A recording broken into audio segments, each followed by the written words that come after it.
Saudara, Anda kembali bersama kami di Sapa Indonesia Malam. Seperti apa yang penceramah yang masuk dalam kategori radikal? Benarkah sudah ada bibit radikalisme di kalangan TNI Polri? Kita akan kembali berbincang dengan Sekretaris Jenderal Majelis Ulama Indonesia Pak Amir Syah Tambunan serta Direktur Deradikalisasi Badan Nasional Penanggulangan Terorisme Pak Irfan Idris. Pertanyaan Pak Irfan dulu. Pak Irfan, tadi terputus. Artinya kalau Presiden sudah menyatakan bahwa jangan semau-maunya mengundang penceramah, katakanlah seperti itu. Artinya sudah pernah kejadian dong ya ini berkali-kali sampai Presiden menyatakan hal demikian? Iya, banyak fakta terjadi. Kita mengenangani sasaran deradikalisasi yang ada dalam Undang-Undang Nomor 5 2018 bagi mereka yang tersangka, terdakwa, terpidana, narapidana, mantan narapidana, serta orang dan kelompok orang terpapar dalam penyidikan aparat keamanan. Ini satu warna materi yang disampaikan, diantaranya ingin membentuk negara agama, ya, negara bangsa digantikan, Pancasila ditolak, ya, mengkafir-kafirkan orang lain, kemudian jihad dimaknai bunuh diri. Nah, ini yang harus kita ingatkan kepada masyarakat agar jangan terlalu jauh membaca dan meyakini materi-materi ceramah seperti itu. Dan bagi yang tidak tahu, ya perlu diingatkan karena menceramahkan itu mengajak orang, bukan mengejek orang, bukan mengejek pemerintah. Dan terkait list penceramah itu BNPT tidak pernah merilis. Jadi yang 180 penceramah itu, maaf saya potong, 180 penceramah itu bukan rilisan BNPT yang tersebar di WhatsApp Group? Itu hoax itu.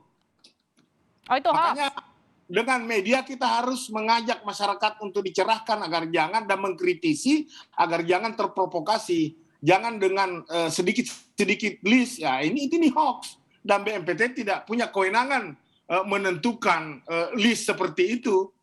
Oke, kalau BNPT tidak punya kewenangan untuk membuat rilis seperti atau list seperti yang tersebar di WhatsApp Group, tapi kan artinya BNPT seharusnya juga punya katakanlah barrier, batasan. Penceramah-penceramah ini tidak boleh diundang, yang ini boleh diundang. Katakanlah untuk memudahkan mereka untuk memberikan guideline seperti itu? Ya, BNPT membangun sinergitas dengan gugus tugas tokoh agama yang bahkan tadi pagi berkomunikasi langsung dengan Bapak Kepala BNPT di kantor dan menandakan bahwasanya kita tidak boleh kalah dengan silent majority. Kita jangan menjadi silent majority. Jangan kita kalah dengan radical minority yang cenderung menyuarakan suara-suara mengganti negara, menolak Pancasila.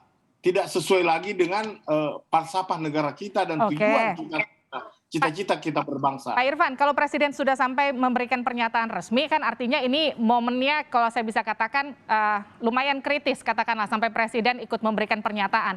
Tidakkah BNPT tertarik untuk memberikan list atau katakanlah kriteria resmi seperti apa yang boleh diundang, apa yang tidak boleh diundang, seperti itu biar nggak blunder kemana-mana, biar nggak banyak hoaxnya katakanlah. Ya, tugas kita mengkoordinasikan kementerian dan lembaga yang memiliki kewenangan.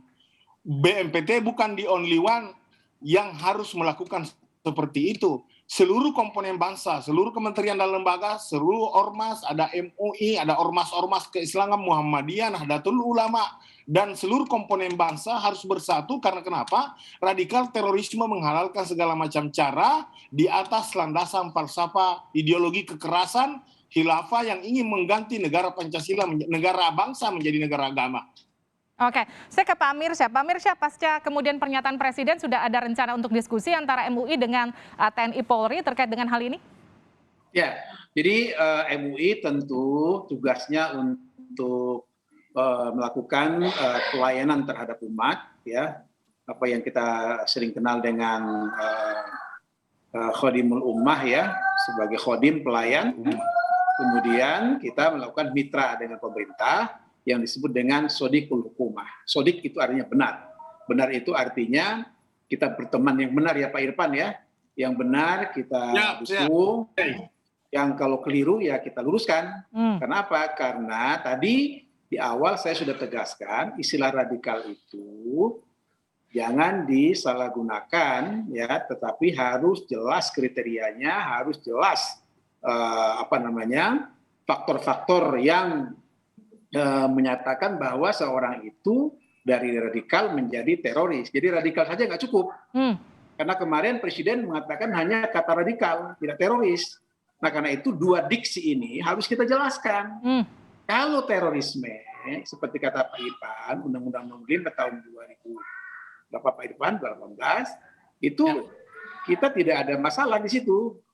Pemberantasan terorisme, kemudian pasal 43A jelas pencegahan dengan deradikalisasi, dengan melalui kontra radikal, itu jelas sekali melakukan pencegahan. Tapi persoalannya adalah bagaimana kita melihat penceramah tadi, kata Prof. Irfan, itu berita yang hoax, tapi itu meresahkan di masyarakat. Artinya, itu kita selesaikan. Maaf, saya potong Pak. Artinya Bapak juga setuju bahwa butuh ada list resmi kira-kira siapa yang boleh diundang, siapa yang tidak boleh diundang, siapa penceramah yang masuk kategori radikal sehingga harus diwaspadai, siapa yang tidak?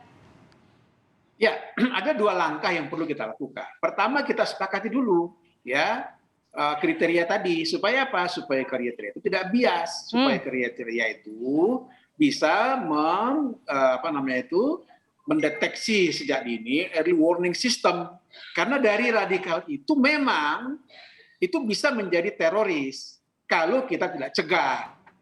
Nah, oleh karena itu, sebelum dia menjadi terorisme, nah radikalisasinya harus dilakukan, kontra radikal harus dilakukan. Tapi siapa? Nah, ini harus hati-hati. Mengapa harus hati-hati?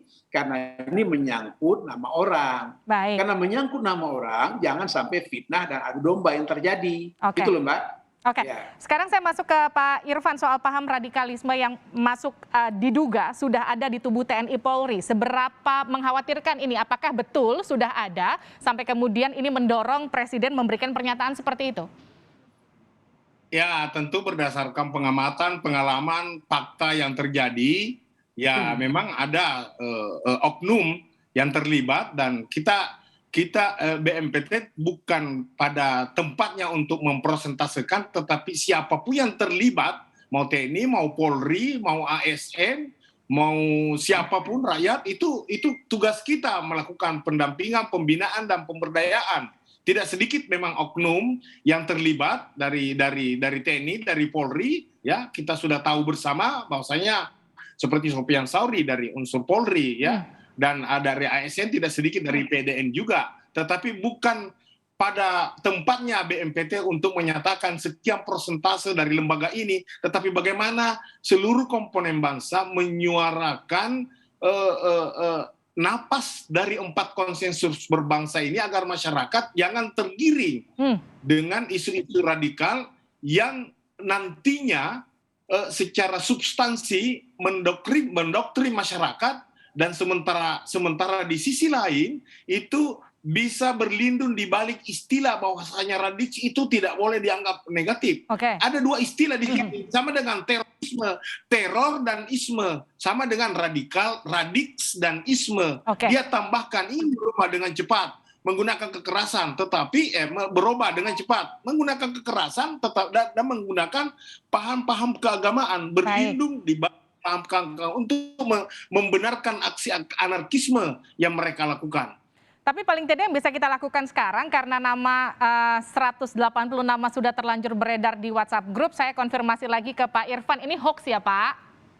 Ya, tugas kita, tugas media menjernihkan, mencerahkan, membuat tenang masyarakat, bukan list penceramah radikal yang kita butuhkan, tapi bagaimana setiap kita menjadi dai bagi diri kita, bagi keluarga kita, bagi masyarakat kita, agar mereka tahu kita berada di Indonesia yang negara damai dan harmoni. Baik, terima kasih Pak Irfan, terima kasih juga Pak Amirsyah Tambunan. Tapi yang pasti yang harus tadi Pak Amirsyah juga tadi sudah tekankan, artinya yang harus dipastikan sekarang adalah batasannya harus jelas dulu. Kita harus tahu dulu mana dulu pahamnya, kita samakan dulu mana yang radikal, mana yang tidak radikal. Itu dulu yang harus kita samakan, ada batasannya, baru kemudian kita bisa tahu mana yang kemudian ada atau boleh kita undang sebagai penceramah, mana yang tidak. Itu aja dulu kira-kira ya Pak Amirsyah ya, PR kita sekarang ya.